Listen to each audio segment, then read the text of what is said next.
Hey, what's up you guys? Welcome back. So a while ago, you may remember me making a video about how I believe that the June lows were going to be the lowest of lows in this cycle. And so far, I'm still right. So I know that the markets have been dipping again recently, but we still haven't taken out the June lows, which was around 3660 on the S&P 500. And my reasoning for that was that, in my opinion, inflation has peaked, at least in the United States. Across the world as well, I think inflation is on the downtrend. And I believe that the US Fed is going to be less aggressive in terms of rate hikes going forward.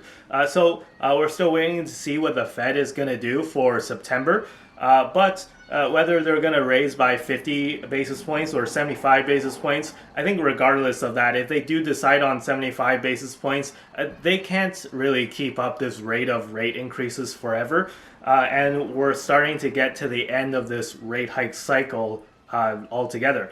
So we're still seeing unemployment increase slightly, and it's increasing at a faster and faster pace as the Fed hikes rates, right? So the economy is just going to get worse as they hike rates.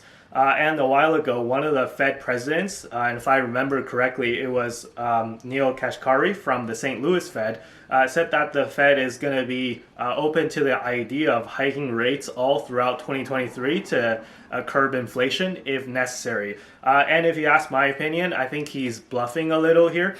So mortgage rates in the US are already at multi-year highs, and the Fed raising interest rates it's just going to put a lot of downwards pressure on the real estate market. I know people are like, oh, the Fed isn't here to like prop up your stocks or prop up your real estate. And I understand that. But I think a lot of people might actually even be happy if real estate prices fall, right? But I think at the same time, a lot of people will be unhappy because what you have to understand is that the real estate market represents a much larger market cap than the stock market, and you're talking about a lot of like pension funds and stuff like that that hold stuff that's related to mortgages, like mortgage-backed securities and stuff like that.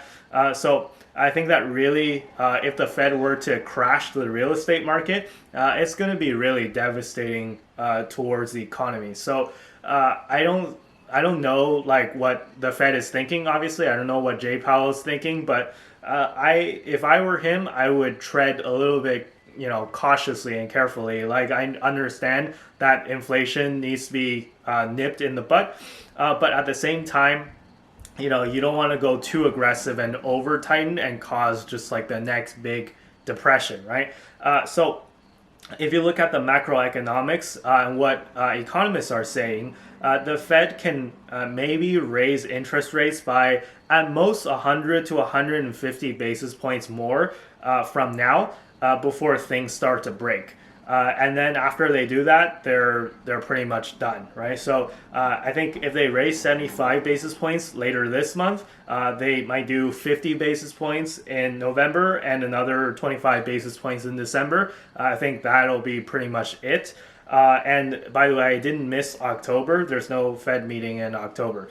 Ideally, I think they're probably not even going to go 150 basis points because that's a lot, right? So I think, in my opinion, they're probably going to do 50, 25, 25. So 50 in September, 25 in November, and 25 in December, which makes up 100 basis points in total before the end of 2022. And then I think they're going to be done as soon as the new year comes around.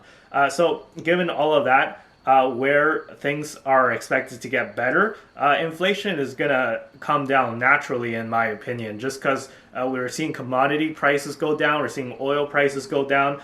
So if the Fed just, like, even if they just did nothing from now on, which I know they're going to raise interest rates a little bit from here, but even if they were to pause right here, I think inflation would still naturally come down a bit, but they just want to make sure that it does come down significantly since we're at, multi-decade highs in terms of inflation. So, I understand, but at the same time, my point is that we're getting close to the end of this cycle, and I believe that we're due for a bounce. And if you look at it, according to MarketWatch, 2022 so far has already been the worst year for the stock market in 50 years. So yeah, it's things are looking pretty bad, but I think end of the year they're gonna look better. And actually, under normal circumstances, it doesn't make sense for this year to be this bad because this year is election year in the U.S. So it's not the presidential elections, but it is the midterm elections, and that's also very important. And it's going to dictate how much power that the president has for the rest of his remaining 2 years for his first term. Right. So yeah, basically right now the Democrats control like both houses of the Congress and the presidency, right? So if they lose control of just one of the two chambers, it's going to heavily limit their ability to get things done, right? And it's looking like they might hold on to the Senate, and the Democrats might lose control of the House. But you know, it's not a guarantee, right? A lot can happen between now and November.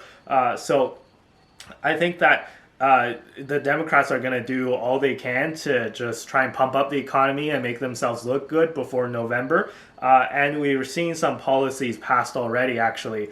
So the CHIPS Act, which allocated nearly $300 billion to building chips on American soil. There's been a student loan forgiveness program, which allocates $10,000 per person for student loans, for certain types of student loans. I think it's federal student loans, and then if you have a special type of student loans, you can actually get up to $20,000 of student debt forgiveness. And also there's of course, the big daddy, the Inflation Reduction Act, which, don't let the name fool you, it doesn't really make inflation. It doesn't really reduce inflation, according to a lot of economists. In fact, it might make inflation worse because, once again, it's spending money that the U.S. government doesn't necessarily have. But I'm not gonna get into the politics of all this. We can debate this, and there's other YouTubers who does politics and stuff like that, and you can debate it on those channels. I don't really want to get into the politics of all of this, but I'm just saying all of this is actually good news for stockholders, and because it's stimulatory, right? So at the same time that the Fed is trying to tighten and trying to restrict and trying to slow down the economy, we have Congress and we have the politicians trying to pump up the economy. So it's never always bad news or always good news. There's always a balance, right? So for those reasons, I'm happy to announce that as of the beginning of September 2022, which is right now, I am all in the market. So last week I bought quite a few call options on Square, or Block, I should say. They renamed themselves. And yeah, that was the last bit of my money.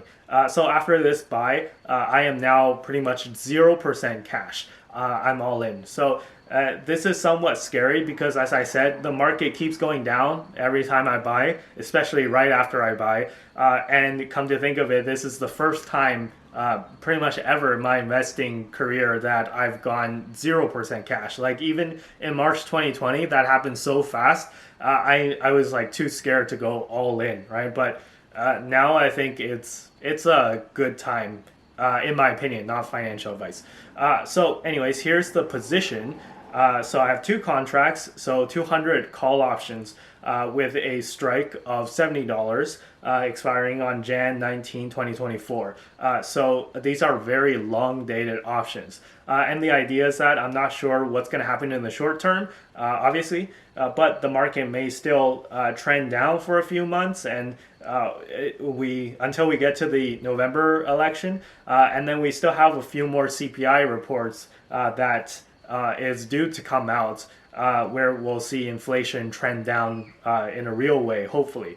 But yeah, anyways, as I said, it always goes down right after I buy, so I'm down slightly already, but at some point you have to decide whether to buy or not to buy, right? So you could have made this argument at any point. It's like, oh, if I just waited 2 weeks more, I could have saved 10%, or I could have saved 5%, or I could have saved however much money, right? But at some point you have to decide to pull the trigger. I understand that in the short term, the market might still continue to trend down, and we're still in a downtrend, right? So chances are, for the next few weeks, for the next month, for the next 2 months or so, these call options and all my stocks I bought are going to continue to downtrend. But I'm not in it for a 2-month play, right? I'm at least in it for a 6-month play, and even that is the 6 month play I did with HUD 8, that's red right now, right? So it's not turning out well so far, but even then, like, we'll have to see how the 6 months plays out. And that was kind of like an exception, a special circumstance. Usually I do go for those, like, 3 to 5 year plays. But anyways, what I'm trying to say is that I'm not really worried that it's red right now, so I'll just have to wait. And again, this is why I bought long dated options, right? So it gives myself time in case, in the short term, things don't turn out well. And I always get asked this question, so I'll just preemptively answer it. Why call options instead of shares? The answer is, for options, you have a lot more leverage. So for instance, shares of SQ are currently around $70 per share at the moment. So if I were to buy 200 shares, I would have to spend around $14,000. But on those two contracts that I bought, the average price was $22.70 per option. So I spent about $4,500 in total. So that's about a 3-to-1 leverage, meaning that if I were right and SQ skyrockets, I could stand to make about 3 times as much on these call options rather than if I just bought the shares with the same amount of money invested, of course. Of course, it's more complicated than that. There's a lot more that goes into options pricing. Like, it depends on volatility, which affects the options price. But I'm not going to get into all of that. So anyways, that's my kind of play right now, and that's what I did with the rest of my money. I'll still be buying small amounts of Bitcoin here and there, but I'm pretty much done investing in stocks for the rest of the year. Any new money I get, I'll have to save for January, and this is because I am actually also out of TFSA and RRSP contribution room. So for those of you in America who had no idea what I just said, a TFSA is the Canadian version of a Roth IRA, and an RRSP is the Canadian version of a traditional IRA. So those are tax advantage accounts, and those are accounts that have contribution limits, so I can only put a set amount of money in it per year. And if I max it out, I can withdraw, but I can't put any more. So yeah, anyways, I'm all done investing in stocks for now, and my fate is in the hands of our Lord and Savior, Jerome Powell. So let me know what you're doing with your portfolio. I'll leave the video here. Be sure to give this video a like if you enjoy the content, and consider subscribing if you like the content. So let me know whether you think my decision to go all in was smart or dumb. Be sure to follow me on Twitter and Instagram, links down below in the description, as always. And with that being said, I'll see you guys in the next video. Bye-bye.